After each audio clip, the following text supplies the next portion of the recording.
Bonjour à tous, bienvenue sur la chaîne Audrey JHN. Pour ceux qui ne me connaissent pas encore, je suis spécialisée dans tout ce qui est vulgarisation de contenu pour la crypto-monnaie, le Web3, la blockchain et tout ce qui concerne cette technologie. Aujourd'hui, format un peu différent, en mode un peu podcast vidéo, où je reçois un invité, Emerson.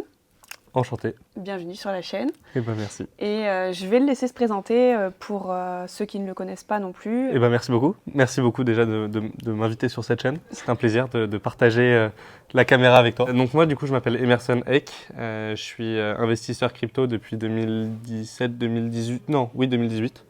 Donc Quelque quand chose il y a eu comme la ça. bulle spéculative des NFT. C'est ça. C'est ça la première. J'étais très jeune à l'époque puisque j'avais 14-15 ans. Oh là là. Et puis j'ai continué d'investir quasiment toute ma vie dedans. Et puis après, j'ai créé des projets qui n'étaient pas forcément liés à la crypto directement, bien que CryptoClass, qui a été du coup mon premier projet, un projet d'événement crypto B2B pour former les entreprises traditionnelles à comprendre qu'est-ce que c'est, comment ça marche et qu'est-ce qu'elles peuvent faire avec. C'est un projet qui malheureusement n'a pas vu le jour à 100%, puisque le gros événement qui aurait dû avoir lieu a été reporté suite à FTX, qui malheureusement nous a un peu tous mis des bâtons dans les roues sur ce milieu de la crypto. Et puis à la suite de ça, j'ai créé plusieurs choses et j'ai fait plusieurs choses. J'ai notamment une marque de vêtements avec un associé, qui est celle que je porte aujourd'hui. Et puis depuis peu, j'ai repris un média dans les sports automobiles qui s'appelle Auto News Info, qui est un média qui couvre tous les sports automobiles dans le monde, que ce soit sport automobile, sport moto et tout ce qui est un moteur et qui fait la course, grosso modo.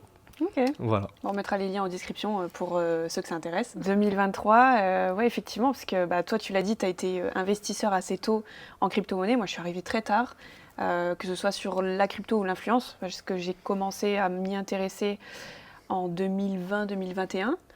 Les premiers achats, catastrophe, en plein bull run de 2021. Donc, moi, je suis encore. Je vais attendre, à mon avis, plus d'un cycle pour appliquer ma stratégie de vente. Parce qu'en fait, c'est ça aussi l'enjeu, c'est de te dire ok, tu es là pour la tech, mais tu as des investissements que tu as fait aussi pour une indépendance financière. Donc, il y a quand même certaines choses qui te permettent, si tu as bien réalisé ton plan d'investissement, ton analyse de risque. Moi, je raisonne toujours en termes d'analyse de risque parce que on en parlera un peu plus tard, mais ça fait partie du métier et de ma formation de base. Et avec tout ce qui est mineur, majeur et critique. Donc, je pense que les trois quarts des gens qui sont dans la crypto, ils raisonnent comme ça aussi, de se dire ok, on va avoir des crypto-monnaies, des projets ou des choses qui sont moyennement risquées, très risquées ou un peu moins risquées. Mais après, il y a toujours des risques. Mais après, à voir comment on applique, avec différents indicateurs ou certaines choses qu'on peut étudier ou appliquer, de voir comment on peut construire sa stratégie d'investissement. Toi, t'es rentré dedans pourquoi? Pourquoi t'as commencé à rentrer dans la crypto? C'était pour avoir une recherche d'indépendance financière, avoir autre chose que ce qui est livret A classique, de banque traditionnelle, finance traditionnelle, d'avoir d'autres moyens pour avoir une indépendance financière, d'autres placements. Parce que j'avais de l'immobilier, de la finance traditionnelle, et c'était pour diversifier en fait un peu mes revenus.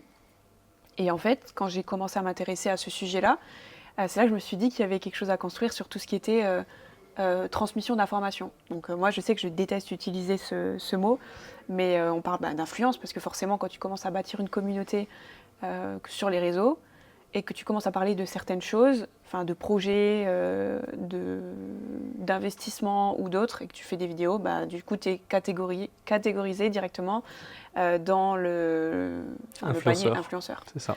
Sauf que derrière ça, en fait, il n'y a pas que de l'influence. Tu n'es pas là pour vendre ton produit.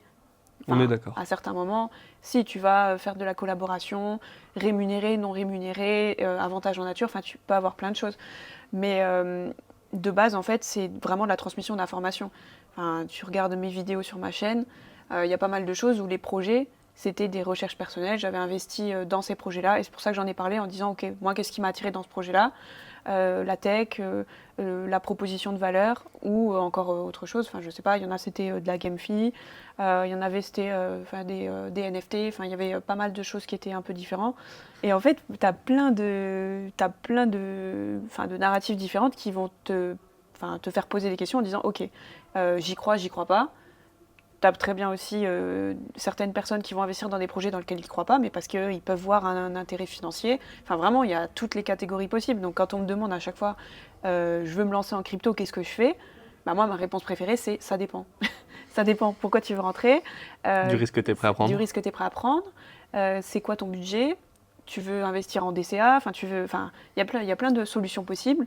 Et après, bah, en fonction du profil de chacun, tu peux te dire, ok, bah, moi, je fais pas de conseil en investissement. Disclaimer, de toute façon. Mais il y a certaines choses que tu peux dire, attention, si tu fais ça, c'est quand même des grosses sommes, sécurise ton wallet. Enfin, après, il y a plein de choses, quoi. Et du coup, bah, c'est dans cette optique-là que j'ai voulu créer ma chaîne en disant, ok, moi, je suis débutante en crypto.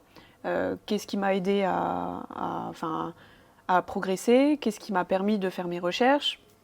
Et c'est ça que j'ai voulu transmettre, de me dire, ok, bon, il y a certains sujets qui m'ont vraiment passionnée, notamment quand j'avais fait la vidéo sur The Merge pour Ethereum, parce que vraiment, j'avais cherché à fond sur comment était construit ce mécanisme. On passait d'un mécanisme de Proof of Work à Proof of Stake, et du coup de décrire cette grosse mise à jour-là, qui était super importante, notamment pour les mineurs.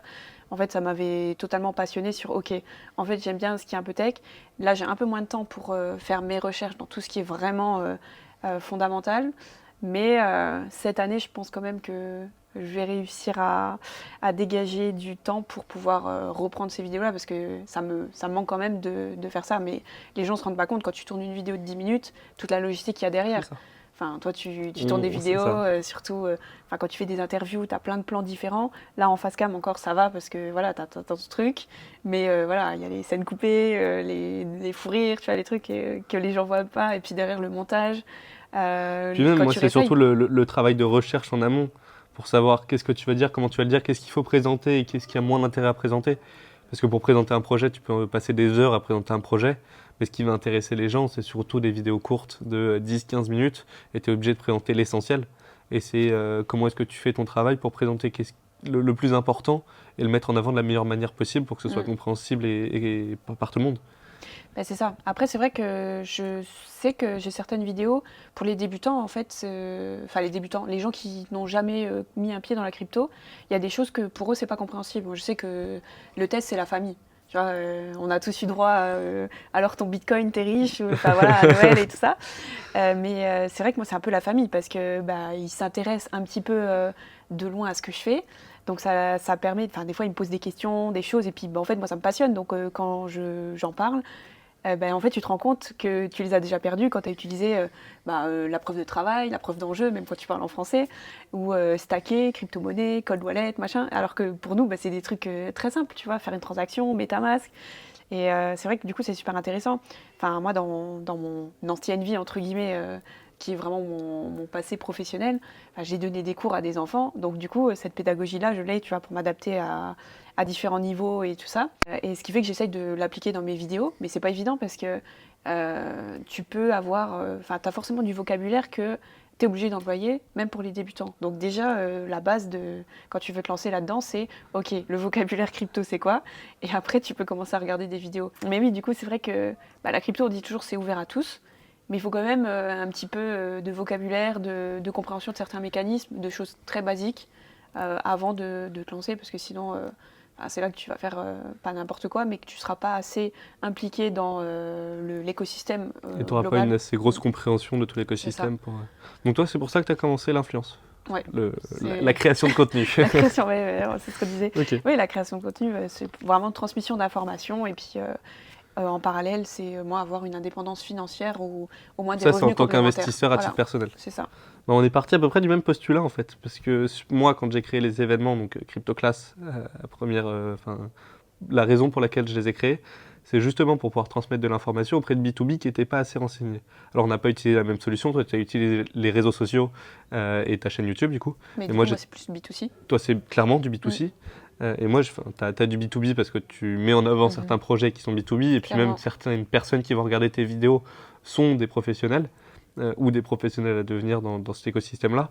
Moi, l'objectif principal de CryptoClass, c'était de faire en sorte que des banquiers, des agents immobiliers, des assureurs, enfin peu importe les métiers B2B traditionnels, puissent venir se former, comprendre comment est-ce qu'ils pouvaient utiliser ou pourraient utiliser dans le futur tous ces outils que la crypto offre en fait. Oui, une technologie, en fait, si on regarde actuellement, qui est anti-finance traditionnelle pour eux. Enfin, c'est totalement ça. concurrent, en fait. Si tu regardes un peu le postulat de base de pourquoi Bitcoin a été créé, c'était pour une indépendance financière, le respect de la vie privée, etc.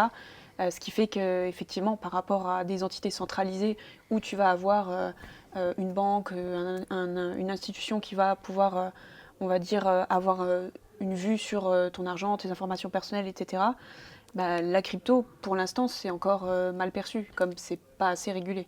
Après, d'un autre point de vue, on le voit de plus en plus que même la finance traditionnelle s'y intéresse. Les ETF. Les ETF d'un côté, tu as tout ce qui est CBDC, donc les monnaies de banque centrale. Monnaie MNBC, monnaie Ouais, numérique bon, de les banque monnaies centrale. numériques de banque centrale, là on est d'accord. CBDC, On le mettra en gros. je sais plus. Ouais. Non, mais Et donc au final, elle s'y intéresse de plus en plus. Et il y a eu, moi je suis rentré dans ce moment-là où en fait les institutions et tout ce qui est étatique ne s'y intéressaient pas en fait. Tout ce qui était traditionnel ne s'y intéressait pas, mais devait s'y intéresser et commencer à s'intéresser sans rien mettre en œuvre. Donc j'ai essayé de le faire à ce moment-là. Malheureusement, encore une fois, ça n'a pas marché, mais j'ai fait quelques petits événements qui ont été très sympathiques, dans lesquels on a quand même des gros noms qui se sont déplacés.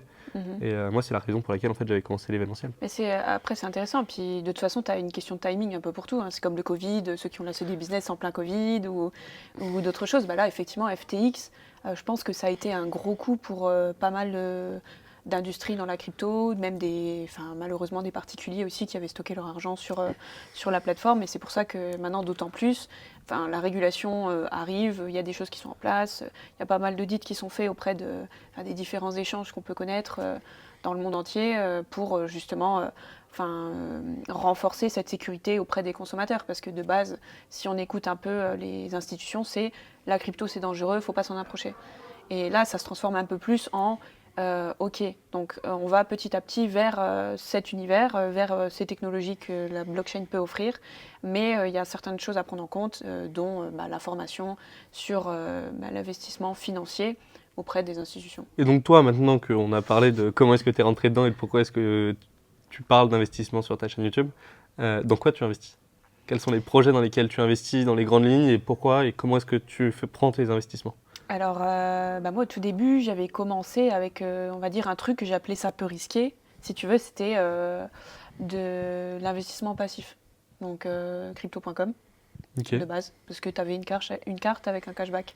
Mhm. Et même les cartes de base, en fait, il n'y avait pas besoin d'apporter de stacker de l'euro, du CRO ou autre chose pour avoir du cashback. Donc, tu pouvais commencer gratuitement, entre guillemets, avec une carte que tu prenais. Bon, tu n'avais pas beaucoup de cashback, c'était 1% à l'époque. Tu n'avais rien besoin de stacker. Et du coup, tu pouvais très bien dire, en fait, j'utilise juste cette carte. C'est un compte européen, donc ce qui fait que c'est déclaré automatiquement auprès des impôts, comme quoi tu possèdes ce compte, etc.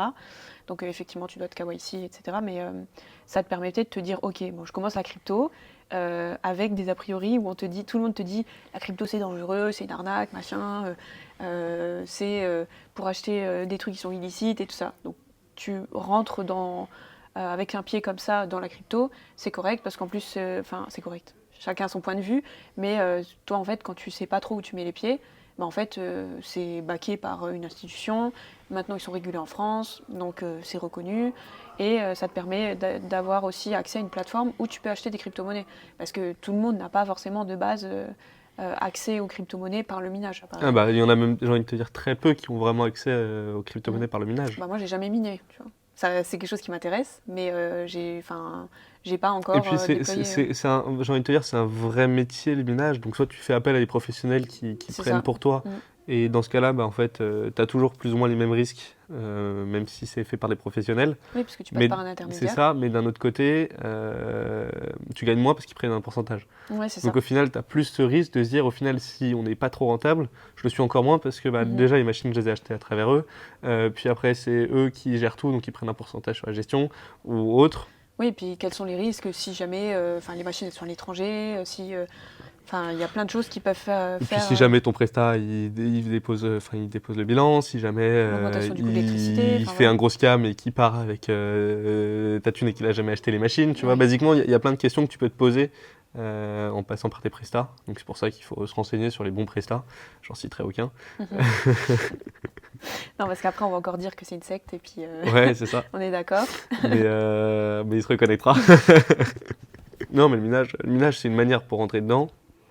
Mais je pense pas en Ouais. premier investissement. Moi, j'ai des Non, amis après, qui sont ouais. entrés dedans en premier investissement et sur des gros montants sur directement du minage Mhm. et qui aujourd'hui le regrettent un petit peu parce qu'au final, ils sont rentrés pas forcément au bon moment avec des machines qui changent toutes les 10 minutes et qui là, il y a des sont nouvelles qui obsolètes, sont ouais. ressorties et au final, les leurs sont déjà obsolètes alors qu'elles sont même pas encore été rentabilisées.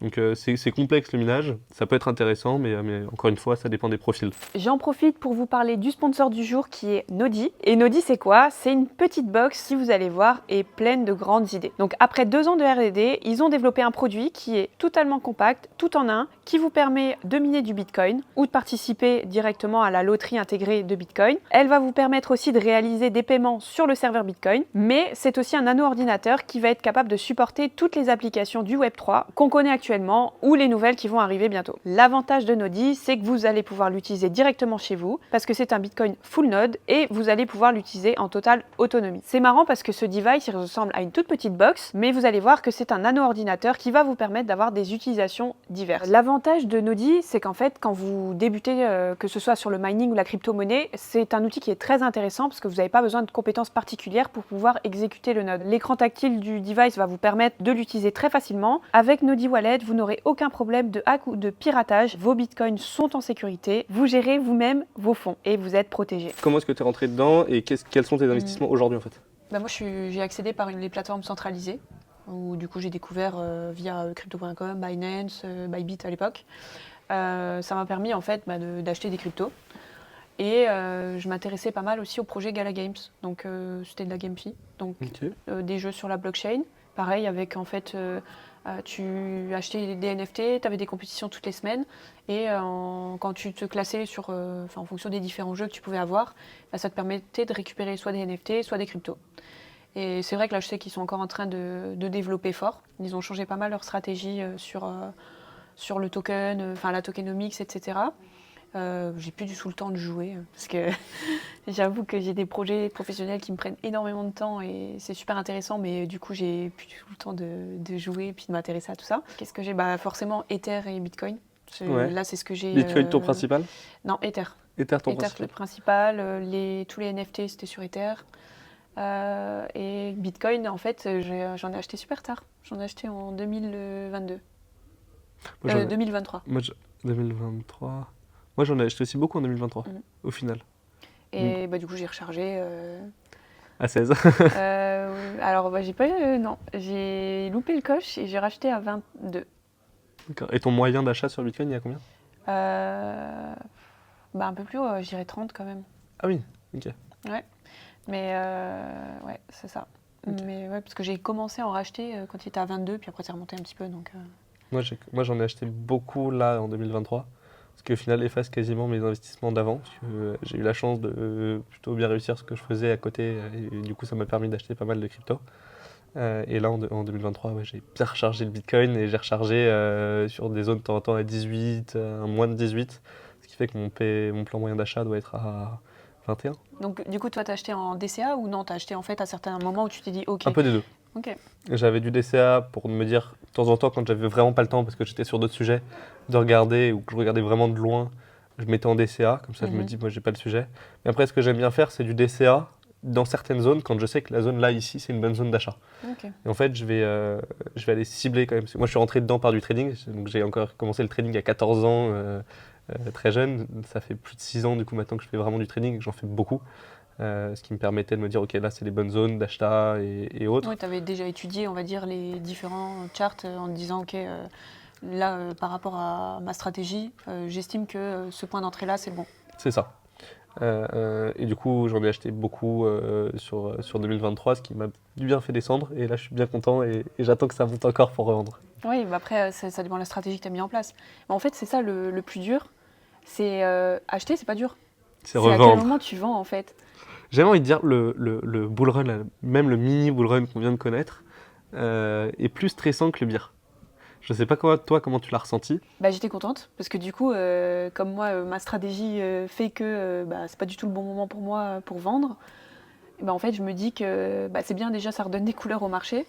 Bon après, c'est toujours pareil, la crypto, c'est toujours les dramas, les buzz, etc. Et puis on n'arrive jamais à se réjouir, on va dire, des bons moments en se disant, ok, donc là c'est le marché un peu dans le vert, donc ça permet de remonter un peu les invests et de se dire, ok, bon, là c'est bon, après tous les dramas de 2023 et ce qui s'est passé entre 2022 et 2023, il y a quand même de l'espoir, parce que t'entends à longueur de journée, la crypto c'est un scam, la crypto c'est une arnaque, enfin c'est exactement pareil. C'est que des rug pools, c'est que, enfin voilà, au bout d'un moment tu te dis, tu te dis pas t'as fini d'y croire, pas du tout. Mais en fait c'est marrant parce que quand tu écoutes parler ceux qui sont là depuis super longtemps, et ben en fait t'as toujours cette phase de peur en te disant, et si ça reprend pas? Ouais. Donc Et si tout le monde se trompe? Et oui, c'est ça, c'est que, en fait ça reste quand même assez aléatoire. On investit sur du concept, parce que la plupart des projets, c'est tellement innovant que Sur c'est les pas petits des projets, choses... Voilà. on est d'accord. Sur les petits projets, on est Les d'accord. gros projets aussi, finalement, parce que en termes de proposition de valeur, tu vas avoir des choses... alors, la boîte, elle est fiable, mais est-ce que la technologie qu'ils vont lancer, c'est sûr que ça va fonctionner, que ça va être accepté par le grand public, c'est quoi la cible, etc. Ce qui fait que tu n'as aucune certitude à chaque fois, comme dans l'innovation technologique dans le marché classique, mais voilà, c'est toujours ce truc-là en se disant, ok, ça fait un peu flipper quand même, tu vois. Moi, c'était même pas pour ça que je disais ça. C'est stressant comme moment. C'est plus se dire, il y a beaucoup d'opportunités qui se créent. Il y a des opportunités partout. Nous, plus que les autres, puisqu'on a beaucoup de personnes autour de nous qui sont dans ce milieu. Il y en a beaucoup qui réussissent, il y en a d'autres qui réussissent pas du tout.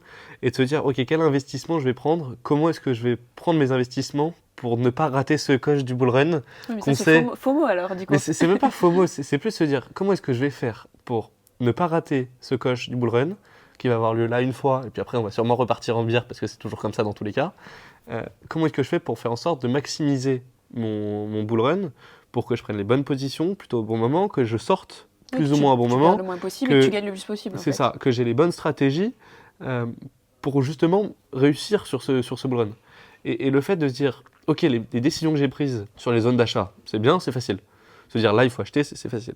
Se dire ok là il faut revendre, c'est tel projet là qu'il faut acheter à ce moment-là.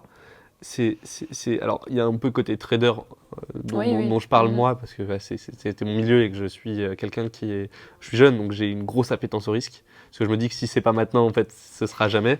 Oui. Mais parce que je peux me le permettre. Oui, parce que j'allais dire c'est qu'après c'est que de l'argent que tu es prêt à perdre. Oui, techniquement oui, parlant. mais c'est embêtant quand même. En fait, j'ai envie de te dire, voilà. c'est de l'argent que je suis prêt à perdre dans le sens où si demain je l'ai plus, je peux vivre. Oui, c'est ça. Mais Je c'est suis comme pas à ça la qu'il rue. faut raisonner.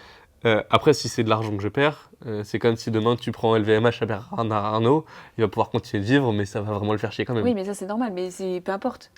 Si tu as vraiment un bon rapport à l'argent, peu importe ce que tu gagnes, peu importe ce que tu mets, même dans ton risque, tu évalues que c'est de l'argent que tu es prêt à perdre. Personne n'est content de le perdre. C'est ça, on est d'accord. Donc, c'est de se dire, ok, ça m'empêche pas de vivre, mais du coup, oui, c'est toujours embêtant. Donc, C'est ça. c'est sûr. On mangera des pâtes au beurre. Et Les patates, et puis voilà quoi. c'est ça, et encore les patates, ça coûte cher. Donc, c'est vrai que là, on a un peu parlé de comment on est arrivé en crypto. Moi, ma question, c'est, tu vois comment on fait les NFT? Parce que il y a quand même beaucoup à dire dessus. Enfin, moi, en tout cas, mon avis, c'est on n'a toujours pas fini d'exploiter la capacité des NFT parce que je pense qu'on ira vraiment très très loin avec ça. Et je pense qu'aujourd'hui, on se limite vraiment à, on va dire, à une découverte et où on a eu justement on en discutait tout à l'heure, une bulle spéculative en 2018 avec un gros FOMO où ça s'est vendu à des prix qui n'auraient Puis pas même en dû... voilà. 2021, 2022 aussi. Hein. C'est ça. On a eu une grosse bulle à ce moment-là. Ouais. Mais c'est vrai que du coup, maintenant... on n'entend plus trop parler des NFT, en tout cas dans leur utilisation actuelle. Mais du coup, c'est quoi toi ta vision là-dessus? Est-ce que tu continues d'en acheter? T'as des collections qui te bottent ou Alors, voilà. moi j'ai acheté pas mal d'NFT à une époque, à mon niveau, donc 2021-2022. J'ai fait pas mal de profits sur certains NFT au final. J'ai fait du trading d'NFT, Ok. où j'en achetais et j'en revendais dans la journée. Ce qu'on appelle aussi des fois le flip. C'est ça, c'était clairement du flip, où dans la journée, tu vas chercher une collection qui est prête à exploser, tu essayes de l'acheter quand tu peux et tu la revends après. Et ça a marché ou J'ai globalement fait un Ether plusieurs fois Ok. dans certaines journées, donc ouais, c'était plutôt rentable. Après, ça prend du temps aussi. Après, j'ai perdu aussi beaucoup sur certains NFT. À une époque, je m'étais bien renseigné pour acheter, j'avais même créé le portefeuille spécial pour acheter un mutant. Ok. Mutant Ape du coup. Au final je l'ai pas pris parce que je trouvais pas celui que je voulais, je trouvais pas celui qui me représentait un peu, et j'avais vraiment envie que ça devienne mon NFT, tu vois, qui me Oui. représente. Et je me suis dit, bah, je vais pas en acheter un si ça me convient pas. Et ça m'a jamais convenu. Et aujourd'hui, quand je vois le prix, je suis bien content de pas l'avoir acheté. Ouais. Parce qu'en termes d'investissement, là, ça aurait été une belle erreur. Après, pour moi, aujourd'hui, les NFT, et je continue d'en acheter de plus en plus, les NFT que j'achète, c'est principalement quand ils ont des utilités derrière. Il y a une marque que j'aime bien, et je vais leur faire un petit coucou, mais c'est Interstellar.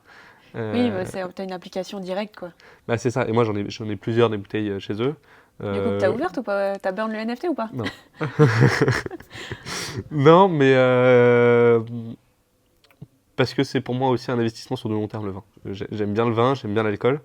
Euh, On va couper. Alcoolique à 20 ans. On mettra un bip. C'est ça. J'aime bien l'alcool. Non, mais j'aime bien les bons alcools. Que ce soit du rhum, que ce soit du whisky, que ce soit ce genre de choses. Et donc pour moi, le vin aussi, c'est comme les cryptos. T'aimes bien les NFT, mais quand tu vas l'acheter, c'est un investissement aussi. T'aimes bien les montres, quand tu vas acheter certaines montres, c'est de l'investissement. T'aimes bien le vin, bah, tu vas en acheter aussi pour l'investissement. Il y en a certains que tu vas boire et d'autres que tu vas Les juste voitures. garder en investissement. J'aime beaucoup les voitures. C'est pour ça. Mais tu vois, dans les NFT, il y a plusieurs projets dans lesquels j'avais investi. Il y a notamment, je ne sais pas si je peux dire les noms. Bah des vas-y, projets. après, de toute façon, c'est des collections, tu leur fais pas de pub. Non, c'est ça. Voilà. Mais bah, de toute façon, c'est une collection qui aujourd'hui n'est plus d'actualité, qui s'appelait The Collection World, qui était justement Un scam? Alors, Un rug pull c'était pas un scam, soft scam c'était ils se sont lamentablement plantés. Oui, mais du coup, est-ce qu'on parle pas de soft scam finalement? Bah, Où il y a quand même eu quelque chose, mais comme ça n'a pas pris derrière, bah, ils sont quand même partis avec l'argent des clients. ouais, mais j'ai envie de te dire, ils sont partis avec l'argent des clients parce qu'ils se sont plantés. Tu vois, ils ont essayé de tenir leurs promesses, mais ça n'a pas marché comme ça aurait dû. Aujourd'hui, ils ont toujours vocation, s'ils peuvent leur lancer, leur lancer. En gros, pour faire simple, c'était un projet de club de passionnés d'automobile Mhm. à travers des NFT. Et donc, quand tu achetais ce NFT, tu avais accès à un lounge privatif dans Paris qui te permettait d'accéder Quand il y a là-bas. des courses et tout ça. Même pas quand tu as des courses, c'est plus quand tu veux en fait. Le week-end, tu veux venir boire un verre, machin. C'est un lounge où tu peux te poser avec tes amis si tu veux. Plus le projet d'acheter une voiture pour les contributeurs de ce projet-là. Et au final, ils se sont entre guillemets ratés dans le sens où il n'y a pas eu assez de ventes de NFT pour tout couvrir. Mais ils avaient quand même eu des frais, ils ont essayé de le relancer, de lancer continuellement le projet. Ils avaient fait une belle soirée à l'Arc et autres, mais au final, ça n'a pas pris et ils n'ont pas pu lancer le projet à 100%. Ok. Mais ça avait quand même un vrai usage derrière pour celui qui avait acheté le NFT. Et le NFT permettait de badge d'accès en fait Oui, dans ce oui, club. c'est comme les memberships et tout ça. Ouais. C'est ça. Donc pour moi, si le projet, enfin si le NFT a un vrai projet derrière, oui, il y a un intérêt. Et aujourd'hui, je pense que c'est la tendance vers laquelle on va aller de plus en plus. Oui, bah après, j'en ai parlé aussi sur ma chaîne, notamment avec tout ce qui est Soulbound Token, où là, tu vas pas avoir d'aspect spéculatif dessus, mais une utilité pure. Donc, par exemple, pour officialiser des documents numériques, vraiment prouver ton identité, etc. Et c'est vrai que c'est pas encore trop exploité à l'heure d'aujourd'hui, mais c'est vrai qu'il va y avoir pas mal d'NFT où tu vas avoir une réelle valeur ajoutée derrière, enfin, une utilité, comme par exemple les tokens les NFT qui vont te donner accès à des votes sur la blockchain. Enfin, tu as plein de choses. Donc c'est vrai que pour moi, on n'est pas encore sur une utilisation du NFT dans la manière dont il a été construit qui nous permet de dire les NFT c'est bien ou c'est pas bien. Donc pour moi, de toute façon, c'est une belle technologie, donc c'est bien. On est d'accord. Et après, ça dépend toujours de l'utilisation. Donc si tu veux une œuvre d'art, de toute façon, c'est toujours une histoire d'offre et de demande. Donc tu vas peut-être l'acheter plus cher, mais ça dépend si tu voulais vraiment ce Cette NFT. œuvre, ouais. Enfin voilà, comme une œuvre d'art où tu vas payer très cher, ce qui peut être un investissement ou pas. Et après, c'est comme pour tout. C'est comme tu en parlais tout à l'heure, des projets qui vont se casser la figure. Mais en fait, dans l'entrepreneuriat classique, c'est exactement pareil. Des entreprises qui se montent, qui n'arrivent pas à commercialiser leurs produits ou leurs services et qui vont repartir vers d'autres choses. C'est pas parce que tu n'as pas réussi une entreprise une fois que tu t'es planté, que tu vas te planter à chaque fois. Et puis, C'est sûr. C'est Et la puis loi de même, j'ai envie de te l'entrepreneuriat. dire, se planter, c'est pas mauvais en fait. Ça te permet d'apprendre en tant que personne. C'est mauvais si tu avais des investisseurs Et des clients, et des ou clients. des particuliers, oui. Voire même d'autres entreprises au final. Dans tous les cas, se planter, ça fait mal. J'ai envie de te dire, je me suis planté du coup, et on va y revenir encore une fois avec CryptoClass. J'ai perdu beaucoup d'argent. J'ai remboursé tous mes sponsors, j'ai remboursé tous mes clients, j'ai dédommagé les clients quand il y avait eu des problématiques liées au train ou autre. Parce que pour moi, j'en faisais ma priorité au final. De faire en sorte que c'est en partie ma faute, pas que ma faute parce que j'y suis pour rien si FTX est apparu et FTX est planté, mais c'était mon projet, c'est moi qui le portais, il n'a pas pu se faire, pourquoi est-ce que d'autres personnes en pâtiraient? Donc au final, j'ai tout pris sur mes épaules, ça m'a fait vraiment mal et j'ai mis plus d'1 an à m'en remettre financièrement. Donc ça va, Oui, encore parce une que fois, voilà, j'étais pas à la rue, t'as pu mais le faire, c'est ça, c'est qu'il y a des fois, il y a des gens, en fait, ils peuvent même pas, même s'ils se mettent en faillite personnelle, ils peuvent pas rembourser les c'est ça. clients. Donc, Et moi, j'ai pu le faire, donc j'ai vraiment fait en sorte de le faire. Après, je comprends qu'il y en a qui ne peuvent pas le faire parce que même moi, si demain je lance sur un projet à plusieurs dizaines de millions d'euros, je pourrais pas être là en mode si je rembourse tout le monde s'il y a eu une gaffe et qui n'est même pas forcément de mon fait en fait. Qu'est-ce que j'adore la tokenisation? Je vous le dis à vous, qu'est-ce que j'adore la tokenisation. Mais pour moi, c'est vraiment et ça fait des années que j'en parle. Enfin, globalement, depuis que j'ai découvert alors Interstellar, j'ai été un des premiers à acheter des Wine Bottle Club. J'ai compris comment ça marchait grâce à eux, tout ce qui était tokenisation. oui, parce qu'en fait, on peut tout tokeniser. Et je trouve ça incroyable. Je trouve qu'il y a une possibilité derrière. Alors, les lois en vigueur en France, par exemple, sur la tokenisation immobilière, sont très chiantes pour certains trucs, parce que tu peux pas avoir plus qu'un certain nombre de propriétaires, mais tu peux diviser la propriété d'un objet, d'un investissement. Moi, par exemple, je suis passionné de montres. Demain, quelqu'un veut acheter, enfin, je veux avoir une montre pour un investissement, mais certaines montres sont à plusieurs millions d'euros, par exemple. Comment est-ce que je fais? Je peux pas. Par contre, si on le tokenise, je peux acheter une partie de cet investissement. Oui, finalement, c'est un peu le même principe que le crowdfunding, où en fait, vous allez être plusieurs sur un bien immobilier. Alors, Enfin, c'est un le peu crowdfunding, l'équivalent. c'est différent. Le crowdfunding, c'est T'as plusieurs tu prêtes ton investisseurs. argent, par exemple, à un promoteur qui va rénover un projet et qui va le revendre. Et toi, tu prends, par exemple, sur du crowdfunding, en moyenne, c'est 10%. Euh, Tu prends 10% sur l'argent que Oui, tu as mais prêté. c'est de la délégation. Donc là, en fait, l'avantage de la tokenisation, c'est que toi, tu es propriétaire, parce que si c'est tokenisé, ça veut dire que tu vas avoir une preuve sur la blockchain que tu es bien propriétaire de cette partie de l'objet ou du service que tu vas tokeniser. C'est ça. Là-dessus, on est 100% d'accord. C'est le principe même de la tokenisation. Mais tu sais, c'est un peu pour expliquer aux gens qui ne connaissent pas, ok, en fait, comment ça se passe, parce que déjà, quand tu parles aux gens de crypto qui n'y connaissent pas grand-chose, ils te disent, mais un bitcoin, c'est cher. Et les gens, ils ne pensent pas forcément que tu peux acheter une part de bitcoin. C'est ça. Donc, du coup, en fait, voilà, c'est se dire qu'avec la narrative RWA, donc Real World Assets, tu peux acheter une part de tout. En fait, c'est vrai que tout ce qui est en fait, tokenisation, en fait, comme tu peux l'appliquer à tout, c'est quelque chose qui est assez tangible parce que derrière, tu vas avoir une réelle application, un peu comme ce que tu disais tout à l'heure avec les NFT, où il y a une utilité. Donc, et puis les gens, ils recherchent des choses, il faut que ce soit concret et que tu puisses, tu vois, surtout les gens qui n'y connaissent rien en crypto, ils disent c'est numérique, c'est pas palpable, donc c'est pas une vraie monnaie, etc.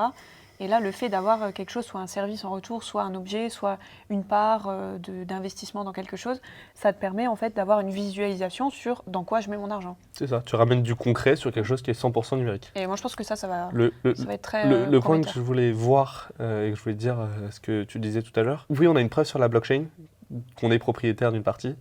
La question, c'est comment est-ce que les lois vont suivre pour que le fait que ce soit marqué sur la blockchain soit considéré comme officiel. Après, déjà, dans certains pays, c'est déjà fait. Regarde, tu as certains notaires qui utilisent la blockchain pour légaliser des actes. Regarde, il y a eu une vente immobilière aux États-Unis. Je crois que c'était en Caroline du Nord ou Caroline du Sud, si je ne me trompe pas. Et la maison, elle était vendue sous forme d'NFT. Donc ça veut dire qu'il y a déjà, dans certains États, après c'est très particulier les États-Unis au niveau de la loi, parce que c'est un État fédéral, et que chaque État finalement peut appliquer certaines juridictions ou pas. Donc est-ce que c'est une jurisprudence? Enfin, je m'y connais pas du tout. Mais c'est déjà dire l'avancée en fait dans certains pays, on est d'accord. En France, comment est-ce que ça va évoluer? Ça, c'est beaucoup plus compliqué. Après, pour l'Europe, de toute façon, il va y avoir la réglementation MiCA qui va déjà être un premier jet qui devra arriver d'ici 2025, qui va permettre un peu déjà de cadrer un peu tout ça. Parce que effectivement, c'est une décision conjointe à l'Europe. Il n'y a pas que la France. Et ça veut dire que dans tous les cas, la France, elle devra prendre des mesures qui sont compatibles avec ce règlement et elle ne pourra pas aller en dessous de ces réglementations, qui arrivent. D'ailleurs, toi, comment tu vois 2024? 2024, année du halving. Donc, je n'ai jamais connu de cycle entier. Parce que moi, je me suis intéressée à un certain moment.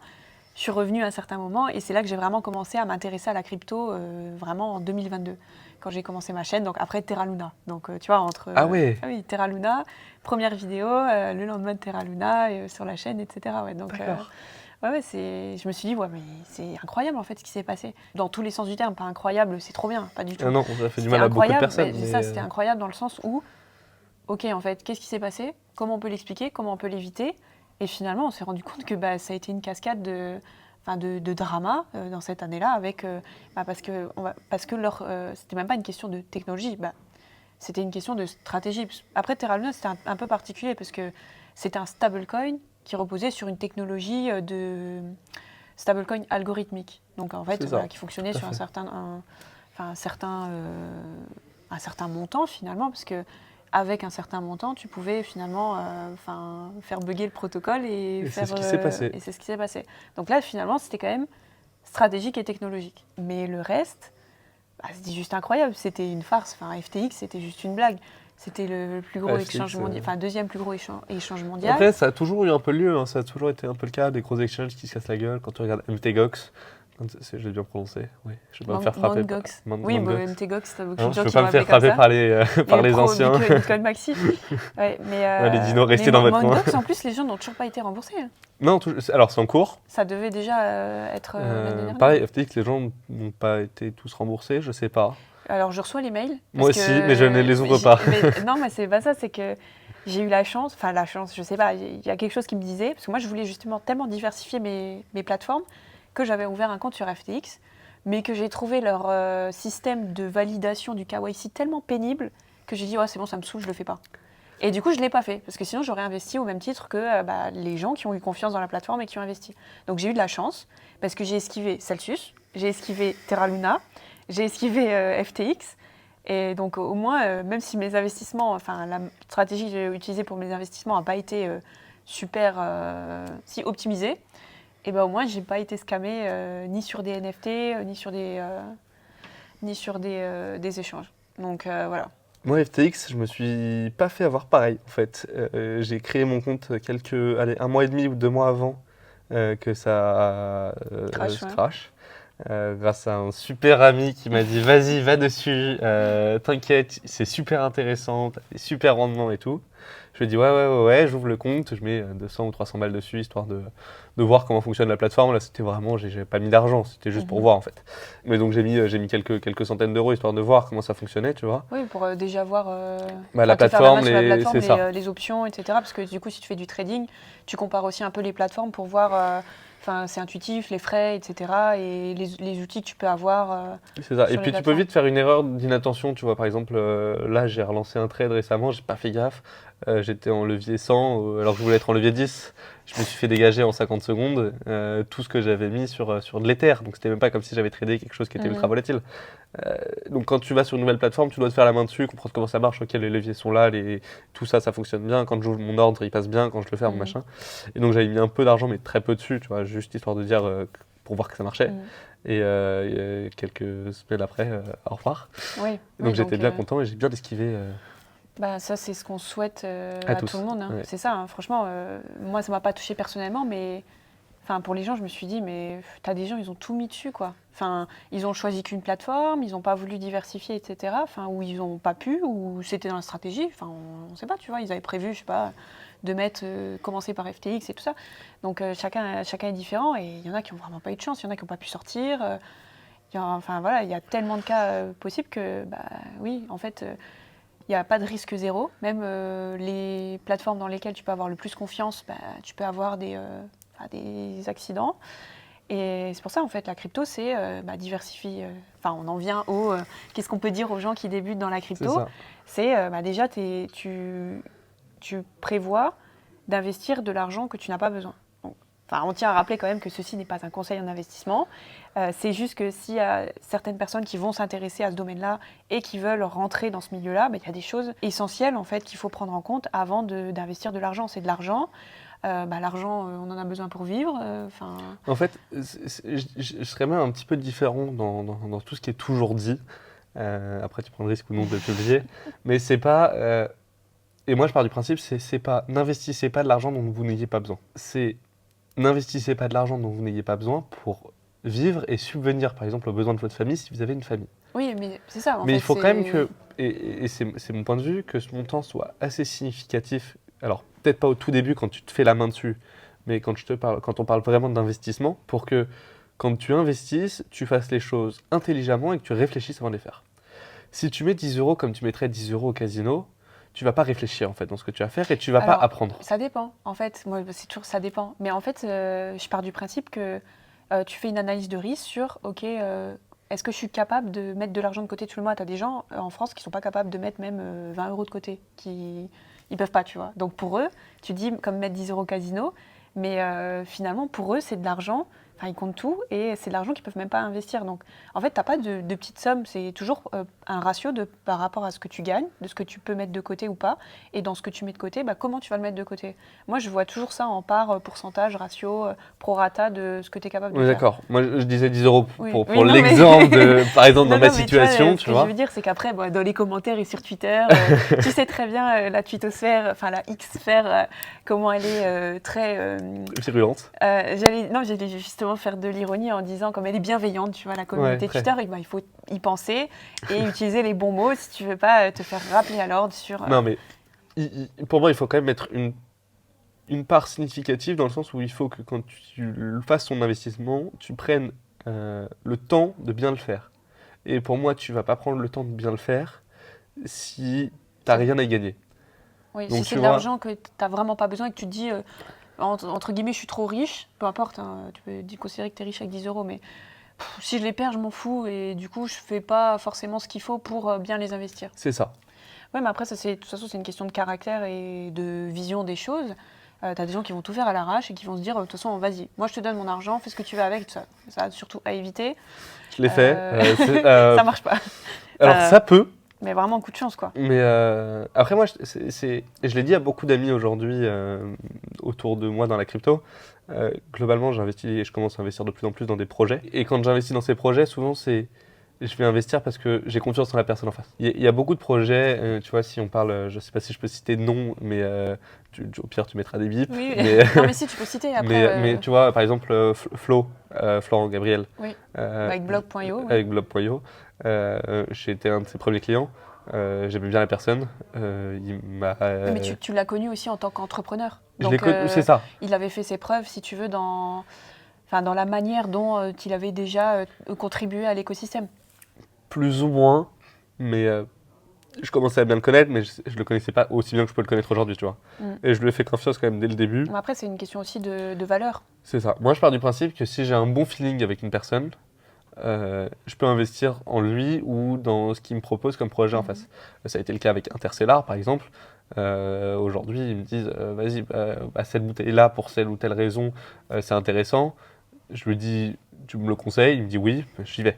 Ouais, mais après, ça devient aussi comme une entreprise qui connaît ses clients. C'est ça. Et après, tu vas avoir aussi comme dans les entreprises classiques où tu vas avoir des... je ne sais pas comment expliquer, mais tu as des grades... on ne veut pas mettre les gens dans des cases, mais tu vas avoir certains qui vont être des clients sélectionnés, entre guillemets, parce qu'ils vont contribuer plus ou moins à ton projet, à ton entreprise, et tu vas avoir une sélection qui va te permettre de récompenser tes meilleurs clients, entre guillemets, sur la confiance ou sur l'investissement. Enfin, après, tu as plein de choses pour l'évaluer. Mais en fait, en crypto, je pense que c'est un peu pareil. Donc, pour moi, c'est une industrie parallèle à ce qui existe déjà, sauf qu'on va avoir des technologies, comme je le dis beaucoup, qui sont conceptuelles ou qui ne sont pas forcément palpables pour certains ou tangibles. Et du coup, tu vas être plus sur, ok, oui, ça marche sur la confiance parce que il a déjà fait ses preuves sur autre chose, mais là, ce qu'il me propose, en fait, je ne sais pas. C'est risqué, c'est pas risqué, mais j'ai aucune garantie que je vais avoir un retour sur investissement.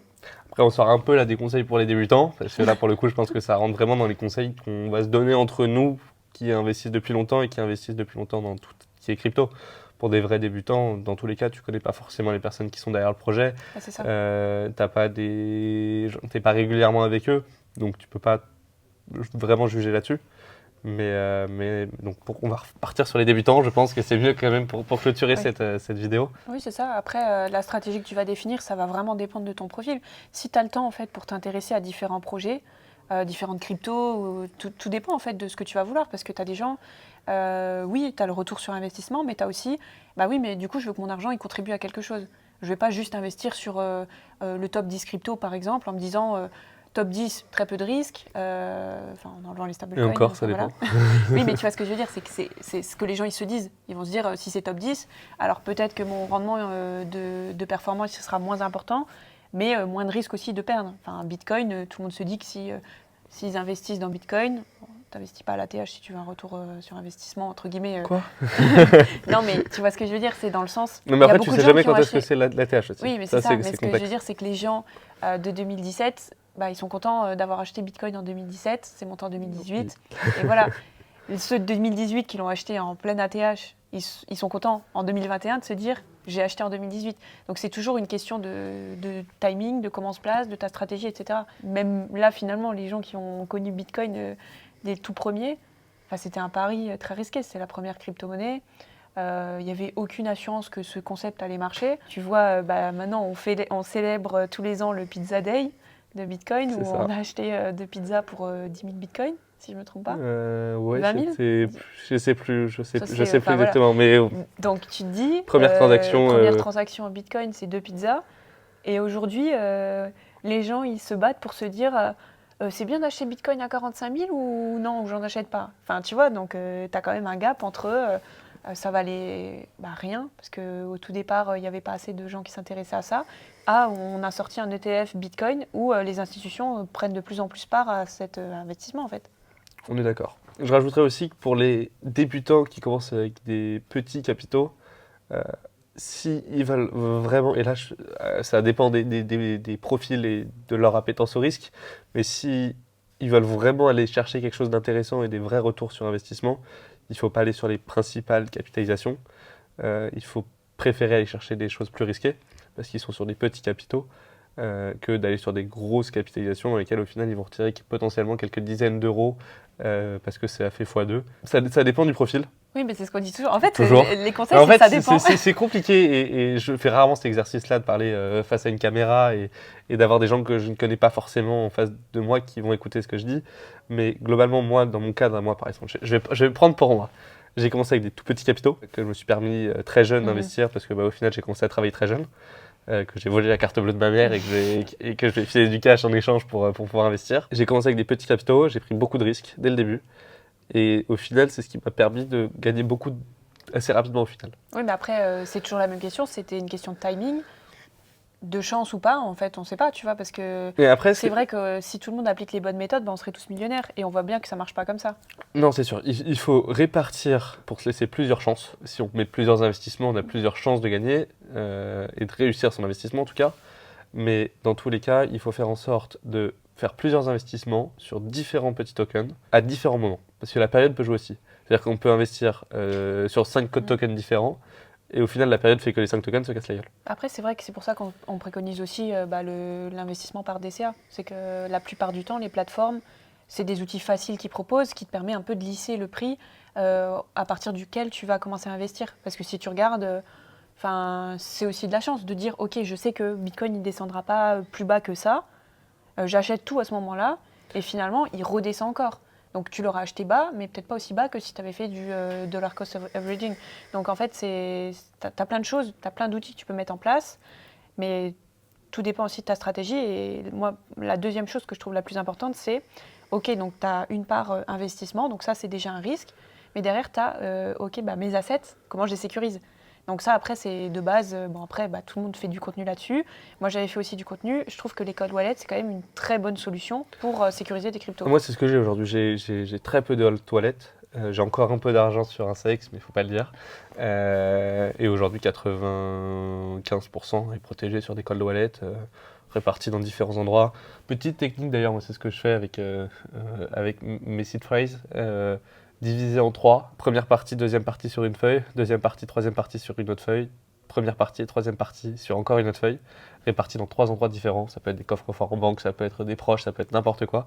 C'est vraiment une solution qui permet au final que si on t'en vole un, la personne n'a pas les codes. Et il faut vraiment une puissance de calcul énorme pour réussir à récupérer 8 chiffres. Enfin, 8 phrases. C'est quasiment infaisable. Et ça permet que si on en vole un ou on en perd un, on en est toujours deux qui nous permet de reconstruire la phrase.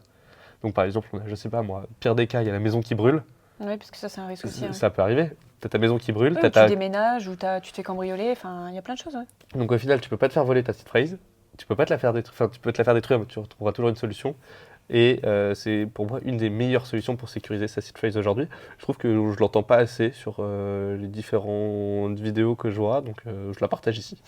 Merci, ça va. Il y a des gens peut-être qui te remercieront en commentaire pour dire c'est vrai que j'avais pas pensé à ça et c'est quelque chose d'assez simple à mettre en place. Donc oui, pourquoi pas? Parce qu'effectivement, tu notes sur un papier. Ton papier, tu le perds. Je pense à notamment certaines personnes qui ont miné du Caspa et qui se retrouvent à avoir perdu leur seed phrase et que là, le token a fait un multiple de, je crois, centaines par rapport à ce qu'ils avaient miné depuis le départ. Bien plus que ça, voilà. Ouais. Donc, il y en a qui sont ravis de faire une croix sur leur wallet comme ça. Mais oui, c'est des choses basiques. Ça nous arrive à tous. C'est humain, en fait. Non, c'est ça, c'est humain. Puis, t'as pas de reset de password hein, quand tu oublies ton... Alors si, avec Ledger.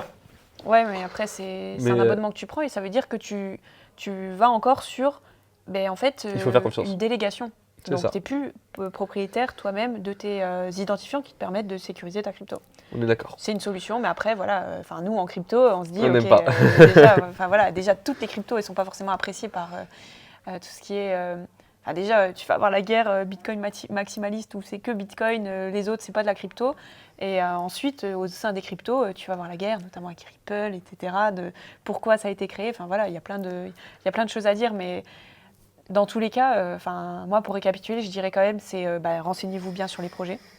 T'investis pas dans quelque chose où c'est du n'importe quoi, entre guillemets, où t'as pas pu chercher des informations. C'est ça. Tu peux pas te fier seulement à des avis extérieurs, en fait. Enfin, moi, je pars toujours du principe que même quand je fais une vidéo, ok, je fais du benchmark, je regarde un peu ce que les gens ils en ont pensé, la manière de voir des gens par rapport à certains projets, mais la manière dont je construis ma vidéo, je vais essayer de chercher d'autres infos et un autre point de vue en me disant, ok, prends du recul, regarde, et toi, qu'est-ce que tu en penses? Parce qu'en fait, tu peux avoir des interprétations qui vont être totalement différentes et tu vas sentir ou pas quelque chose. Les vidéos, pour moi, c'est une très bonne source pour commencer à comprendre les nouvelles tendances, les nouvelles cryptos qui sont en train de sortir et d'émerger. Je les utilise uniquement pour les découvrir. C'est-à-dire que je vais découvrir la crypto sur telle chaîne, par exemple, ou alors c'est des amis et je sais la manière dont ils travaillent et je sais la rigueur qu'ils ont. Puis même, je vais me permettre de pouvoir d'ailleurs leur demander conseil directement par message parce que c'est des personnes que je côtoie et que je connais bien. Mais sinon, je l'utilise uniquement pour découvrir la crypto et derrière, je vais faire mes recherches pour savoir si j'investis dedans ou non. Oui, voilà, mais on est toujours d'accord que faites vos propres recherches. C'est ça. Do your own research, hein. C'est les premiers mots qu'il faut connaître, hein, Dior, tout ça. N'investissez pas de l'argent que vous n'êtes pas prêt à perdre. On l'a beaucoup trop dit sur cette vidéo. Mais c'est pas grave, mais il faut le rappeler, tu vois, parce que c'est surtout ça, c'est que combien d'histoires t'entends où les gens ils font des crédits pour acheter de la crypto et on peut le dire autant de fois qu'on veut, mais c'est ça, c'est qu'après les gens ils se disent si je peux. Et le jour où ils perdent tout, ils se rendent compte qu'en fait, ils vont en avoir besoin. Donc, c'est ça qu'il ne faut pas. Et investissez surtout. Non, mais tu ne peux pas conseiller aux gens d'investir. Je ne conseille pas aux gens d'investir. Je conseille aux gens de regarder dans quoi ils peuvent investir. Oui. Mais ça, c'est parce qu'en fait, on parle des gens qui viennent nous voir en nous demandant « Ok, j'ai envie d'investir en crypto, comment je fais ?» C'est plus pour ces personnes-là. C'est ça. En fait, si tu es prêt à franchir le pas, j'ai envie de te dire, c'est comme l'entrepreneuriat. Il y a de plus en plus de personnes qui viennent me demander mais pourquoi tu as commencé l'entrepreneuriat? Comment est-ce que tu as commencé? Et moi, le vrai conseil que j'ai à donner à ces personnes-là, et donc ce cas-là, on n'est plus dans l'investissement, donc je peux me permettre de donner un conseil, c'est lancez-vous. En fonction de ce que tu fais, donc là, je vais vraiment rester sur l'entrepreneuriat, tu as quoi à perdre? Un peu de temps, un peu d'argent? Mais regarde tout ce que ça peut t'apporter en contrepartie, que ce soit sur des projets professionnels que tu vas faire, que ce soit sur des personnes que tu vas rencontrer, que ce soit sur des possibilités de gagner de l'argent qui vont te changer drastiquement ta vie. Oui, mais si, de toute façon, c'est des personnes qui veulent un peu changer leur vie et sortir un peu de tout ce qu'on connaît traditionnellement comme la bourse, les livrets qu'on peut avoir et tout ça. C'est que quand tu es dans une stratégie de diversification de tes revenus et de tes placements et de tes investissements, c'est la fin là. Ouais. Oui, en fait, c'est une question légitime à se poser, c'est ok, j'ai déjà fait ça, vers quoi je peux aller? Et en fait, tu restes dans une logique raisonnée de j'investis mon argent de manière diversifiée. On est d'accord. Bon, et 2024, le halving, normalement bull run. On espère un Bah, vrai bull run. On espère, parce qu'en fait, on a déjà eu un avant-goût, mais pour moi, c'était avant-goût. sell the news, hein, enfin buy the news, sell the news. Je sais pas c'est quoi le dicton. C'est Mais, buy the rumor, sell the news. Ah oui, parce que c'est les nouveaux. Non, c'est juste une collab avec le Crypto Daily.